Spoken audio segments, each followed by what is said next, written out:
Market లో invest చేసి మీ డబ్బులు డబుల్ చేసుకోవాలనుకుంటున్నారా? విజయవాడలో జరిగే సుందరరామిరెడ్డి గారి లైవ్ సెమినార్ కి అటెండ్ అవ్వండి. Hi viewers, India's largest digital media network Suman టీవీకి స్వాగతం. ప్రస్తుతం మనతో ఉన్నారు motivational speaker and language trainer Vijaya Bangaru Amma. అమ్మ నమస్తే. నమస్తే రాజు గారు. అమ్మ, మామూలుగా మనకు సెక్యూరిటీ ఎక్కడ ఉంటుంది, పిల్లలకి రక్షణ అంటే మాత్రం చక్కగా చెప్పొచ్చు అమ్మ ఒడి తర్వాత బడి. ఇప్పుడు మాత్రం అమ్మ ఒడి భయంకరంగానే ఉంది, బడి భయంకరంగానే ఉంది. అమ్మ ఒడి ఎందుకు భయంకరంగా ఉంది అంటే, అమ్మ ఒడి నుంచి పక్కకి వెళ్ళి అమ్మ ఏదైనా పని చేసుకునే లోపల ఇక్కడ బిడ్డకి ఏదైనా జరిగిపోతుంది. అవునండి, అలా మనం ఎన్నో చూసాము. ఇప్పుడు స్కూల్స్ కి పంపించాలన్నా భయం వేస్తుంది. రీసెంట్ గా చెన్నైలో, తమిళనాడులో చూసుకుంటే చదువు నేర్పించాల్సిన గురువులు 3 కలిసి ఒక చిన్న పాపని గ్యాంగ్ రేప్ చేసి అమ్మాయి కడుపు తెచ్చారు అంటే అసలు మనం దీని గురించి మాట్లాడుకోవాలన్నా చాలా సిగ్గుచేటుగా ఉందమ్మా. అవునండి, ఎందుకు ఇలా జరుగుతున్నాయి? చదువు చెప్పాల్సిన టీచర్స్ ఇలా చేయడం. అదే అది చెప్పాను కదండి. అదే రక్షించాల్సిన వాళ్ళే భక్షించి వాళ్ళని బలి తీసుకుంటే దానికి ఎవరేం చెప్పలేరండి. సో టీచర్స్ అంటే మనకి గురువులు అంటారు ఇది వరకు. సో వాళ్ళు ఒక దేవుళ్ళతో సమానం. సో వాళ్ళ పిల్లల్ని ఎలా చూడాలంటే తన సొంత బిడ్డల్లాగా చూడాల్సిన పరిస్థితిలో, కానీ 3 టీచర్స్ గ్యాంగ్ రేప్ చేసి, అంటే ఒక అమ్మాయి 8th క్లాస్ అమ్మాయి అండి, తమిళనాడులో మాధుర్ అనే కృష్ణ అదేంటి చిన్న స్కూల్, ఆ స్కూల్లో అమ్మాయి చదువుతోంది. 8th క్లాస్ అమ్మాయి మీద నెల రోజుల నుంచి ఆ అమ్మాయిని చాలా వేధిస్తున్నారట. సరే, ఆ అమ్మాయి మరి భయపడి ఎవరికి చెప్పలేదు.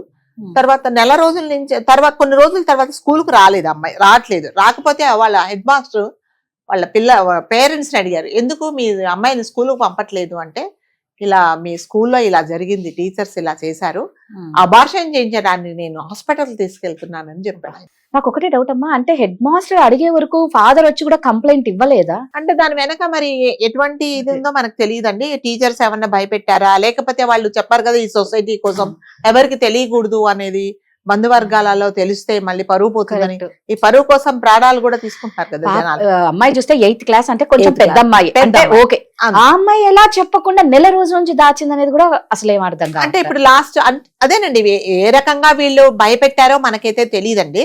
సో భయపెట్టబట్టే వాళ్ళు ఎవరికి తెలియదు. ఒకవేళ తల్లిదండ్రులకు కూడా ఇంకా ఇప్పుడు శరీరంలో మార్పులు వచ్చిన తర్వాత చూసిన తర్వాత తల్లిదండ్రులు ఏంటి అంటే అప్పుడు చెప్పినట్టుగా ఉంది. అంటే కరెక్ట్ గా మనకి ఇంకా ఇన్ఫర్మేషన్ అయితే తెలీదు. లేటెస్ట్ గా ఏంటంటే 3 టీచర్స్ కలిసి ఆ అమ్మాయిని గ్యాంగ్ రేప్ చేశారు. తనకు ప్రెగ్నెన్సీ వచ్చింది, ఎందుకు రావటం లేదు స్కూల్ కు అని స్కూల్ హెడ్ మాస్టర్ అడిగితే తప్ప వాళ్ళ పేరెంట్స్ కూడా వచ్చి మరి కంప్లైంట్ ఇవ్వడం కానీ, మీ స్కూల్లోనే మీ టీచర్సే ఇలా చేశారని కూడా వాళ్ళు చెప్పలేదండి. పేరెంట్స్ కూడా చెప్పలేదు. అంటే ఆ టీచర్స్ వీళ్ళని ఏదైనా భయపెట్టి ఉండొచ్చు, లేకపోతే అమ్మాయినే డైరెక్ట్ గా భయపెట్టి, నువ్వు ఇలా ఎవరికైనా చెప్తే నీ ప్రాణాలు తీస్తామనో, లేకపోతే మీ పేరెంట్స్ చంపేస్తామనో, ఇంకా ఏదో రకరకాలుగా భయపెట్టింటే ఆ భయపెట్టడం వల్ల ఈ అమ్మాయి చెప్పిండకపోవచ్చు. ఫైనల్ గా ఏంటంటే అది దాస్తే దాగేది కాదు కదండి. సో ఇక అమ్మాయికి ఒంట్లో బాగలేకపోవడము, లేకపోతే వేరే కారణాల వల్ల మరి అక్కడికి తీసుకెళ్తున్నాము, అబార్షన్ చేస్తున్నామని హెడ్ మాస్టర్ కు చెప్పారు. అంటే అమ్మాయిలకి ఎక్కడ అసలు రక్షణ అనేది లేదు. అంటే అమ్మాయిలు అంటే తల్లి కడుపులో ఉన్నప్పుడు మాత్రమే రక్షణ ఉంది, కానీ తల్లి కడుపులో ఉన్నా కూడా తల్లికి రక్షణ ఉండట్లేదు. ఈవెన్ అంటే ప్రెగ్నెన్సీలో కడుపుతో ఉన్న తల్లులను కూడా రేప్ చేసిన సంఘటనలు మనం చాలా సార్లు మాట్లాడుకున్నాము, ఇంకా జరుగుతూనే ఉన్నాయి. అంటే ఈ సంఘటనలు ఏంటంటే ఈ రోజు లాస్ట్, ఇంకా మళ్ళీ ఇక మీద జరగదు అనేది గ్యారంటీ ఎవ్వరు ఇవ్వటం లేదండి. ఎవరు ఇవ్వట్లేదు. అంటే జరిగినప్పుడు మాత్రమే అందరం మాట్లాడుకుంటున్నాము. అసలు దీనికి శాశ్వతంగా పరిష్కారం ఏంటి, దీన్ని ఏం చేస్తే ఇది ఆగుతుంది అనేది ఎవరు ఏమి ఆలోచించటం లేదు. మరి స్కూల్లోనే అలా జరిగితే మరి పిల్లలకి ఎక్కడ రక్షణ ఉంటుందండి? స్కూల్ బస్సులో వెళ్తేనేమో కండక్టరో లేకపోతే హెల్పరో వాడి డ్రైవరో హరాస్ చేస్తాడు, స్కూల్లో ఉంటేనేమో టీచర్స్ హరాస్ చేస్తారు. పోనీ ఇంట్లో వదిలేసి వెళ్తే తల్లిదండ్రులు పిల్లల్ని వదిలేసేస్తే పక్కనోడో లేకపోతే పనివాడో లేకపోతే ఇంట్లో అన్నదమ్ములు కూడా రేప్ చేస్తున్నారు. సో కాబట్టి ఆడపిల్లలకు ఈ ప్రపంచంలో రక్షణ అనేది లేకుండా పోతుంది. ఇది వరకు అమ్మాయిలు పుట్టగానే ఎందుకు అంటే అబార్షన్లు చేయించుకుంటే వాళ్ళు అంటే కట్న కానుకలు ఇవ్వలేము, మా ఆర్థిక పరిస్థితి బాగాలేదు, చదివించలేము అన్న ధోరణిలో ఒక రకంగా అబార్షన్ చేయించుకుంటే వాళ్ళు, లేకపోతే చాలా మంది అమ్మాయిలు ఉన్నారు ఇంకొక అమ్మాయి అయితే మేము పోషించలేమని చేశారు. కానీ ఇప్పుడు ఎలా వస్తుందంటే పరిస్థితి, ఈ అమ్మాయిలను మనం భూమికి మీదకి తీసుకురావడం ఎందుకు? వాళ్ళ వేరే వాళ్ళ చేతిలో పడి నలిగిపోతే మనం దానికి కారణం కావడం ఎందుకని కూడా అమ్మాయిలు అంటే మాకొద్దు అనే పరిస్థితి వస్తుంది అనమాట. అందుకనే ఇప్పుడు చాలా మటుకండి పెళ్లిళ్ళల్లో అమ్మాయిలు దొరకట్లేదండి, అబ్బాయిలు ఎక్కువైపోతున్నారు, అమ్మాయిలు దొరకట్లేదు. ఎందుకంటే ఇవే కారణాలండి. అంటే ఎక్కడ అంటే భయము అనేది లేదు. టీచర్స్ కదండి, టీచర్స్ అంటే ఎలాగండి, ఇప్పుడు మనం గుడికి వెళ్తే పూజారికి ఎలా దండం పెడతామో, తల్లిదండ్రులకు ఎలా పాదాభివందనం చేస్తామో, టీచర్స్ కూడా అలా చేస్తాం. మరి వాళ్ళు ముగ్గురిని అయితే అరెస్ట్ చేశారండి. ఇంకేమున్నదండి, అంటే మగవాళ్లకు ఆ క్షణంలో ఇంకా సెక్స్ కావాలి అని అనుకుంటే వాళ్ళు తల్లైనా చెల్లైనా ఎవరైనా సరే వాళ్ళ కోరిక తీర్చుకుంటున్నారే తప్ప దీని అంటే ఇది కరెక్టా తప్ప అనే ఆలోచన ధోరణి అసలు ఉండటం లేదు. సో దీనికి మనం అందరం ఏమి అప్పీల్ చేయాలంటే, శాశ్వతంగా దీనికి ఏదన్నా ఒక చట్టం అనేది, లేకపోతే ఏదన్నా ఒక అంటే భయంకరమైన ఇలాంటి శిక్ష వేస్తే ఇంకా మళ్ళీ జరగదు. మనం ఎన్నో సార్లు కలకత్తా కొన్ని ఎపిసోడ్స్, వందల ఎపిసోడ్స్ చేసాం, కానీ లాస్ట్ కి మనకైతే ఏం జరగలేదు.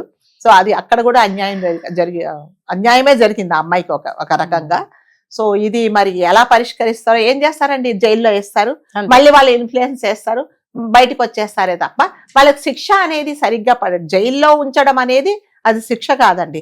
సో ఈ తప్పు చేసినందుకు వీళ్ళకి శిక్ష పడింది, రేపొద్దున నేను కూడా ఈ తప్పు చేస్తే నాకు కూడా ఇదే జరుగుతుంది అనే భయం అనేది వచ్చేలాగా ఆ చట్టాలు ఉండాలి, లేకపోతే పోలీసులు చర్యలు తీసుకోవాలి. లేకపోతే ఇవి రిపీట్ అవుతూనే ఉంటాయి, దీనికి ఒక ఎండ్ అనేది ఉండదన్నమాట. సో అందుకని మనం ఆడపిల్లలను ఎక్కడ పెట్టుకోవాలో, ఎక్కడ పెట్టి పోషించుకోవాలో, ఎక్కడ పెట్టి పెద్ద చేయాలో అనేది తల్లిదండ్రులకు చాలా పెద్ద సమస్య అన్నమాట. అంటే మన పిల్లల్ని మనమే బాగు చేసుకుందాము అని అంటే ఇంకా ప్రతి ఒక్కరు ఎవరి స్కూల్ వాళ్ళు ఇంట్లో నడిపించుకోవాలి, అంతే. అలాంటి పరిస్థితి అంతే, తల్లే టీచర్ అయిపోవాలి. కానీ మామూలుగా ఏంటి అంటే తల్లి, తండ్రి, గురువు, దైవం. అంటే గురువు ఏ స్థానంలో ఉన్నారో నిజంగా అర్థం చేసుకొని ఆ పిల్లల్ని తన బిడ్డల్లాగా, భక్తుల్లాగా చూసుకోవాలి. శిష్యులంటే వాళ్ళు చెడు మార్గంలో వెళ్తే వీళ్ళు సరి చేయాల్సింది వీళ్ళే పని చేస్తున్నారు. ఒకరు కాదు, ముగ్గురు. అంటే వాళ్ళు నిజంగా వాళ్ళని టీచర్స్ అని చెప్పుకోనికి కూడా సిగ్గుచేటుగా ఉంటుంది. నిజంగా వాళ్ళని ఒక కామాంధుల కిందకి లెక్క వేయాలి. టీచర్లు అన్న దానికి అదేంటి మచ్చ తీసుకొచ్చారు వీళ్ళు. నిజంగా మీరు అన్నట్టు ఏంటి అంటే ఎక్కడా రక్షణ లేదు ఆడపిల్లలకి.